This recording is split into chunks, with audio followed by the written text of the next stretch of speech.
Late this afternoon, Jubilee coalition did what it did in the Senate. In the National Assembly, it ran short over the Code coalition in the contest to elect a speaker.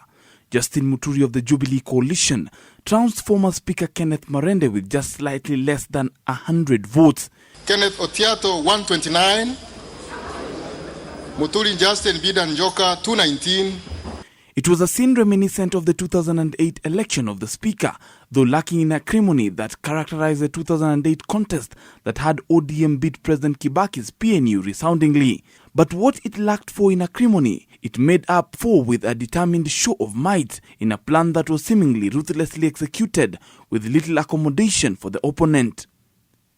The day's ceremony was a first of sorts for many, the moment some of the 244 first-timers to the National Assembly got to sit in Parliament's chambers that costed the public approximately 949 million shillings to modernize. Dozens of the MPs spent most of their time following the live proceedings from the numerous flat-screen TVs mounted inside the chambers, perhaps not believing what was being aired live was happening right under their noses. For some of the new MPs, it was time to pull a crowd from the village and show them the big city. Some came accompanied by hordes of relatives and supporters from the village, but most of the village visitors ended up a disappointed lot, as only one visitor per MP was allowed into Parliament buildings. The rest were forced to camp along Parliament Road, missing the opportunity to see their beloved Waheshimiwas taking their oath of office. The swearing-in ceremony did not lack in goofs by many of the newcomers. Some clapped inside the chambers, an express violation of the standing orders, as only foot thumping is allowed. For some, it was also a time to showcase that they are not analog but fully digital.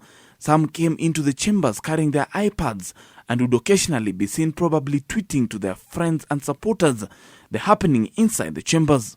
Others were seen answering mobile phones, a clear violation of the standing orders, and as they took their oath of office, several MPs had difficulties in pronouncing the word conscientiously, with many substituting it with consciously, which appeared easy to pronounce. I will faithfully and conscientiously discharge. And that I will faithfully and conscientiously discharge. With the procedure of day one of the 11th Parliament, which is basically the electing of the Speaker and Deputy Speaker, coming to an end, the centre of focus now will shift to the role of the 11th Parliament, which key among their agendas will be implementation of the Constitution. For JS7, I'm Shem Uluchiri.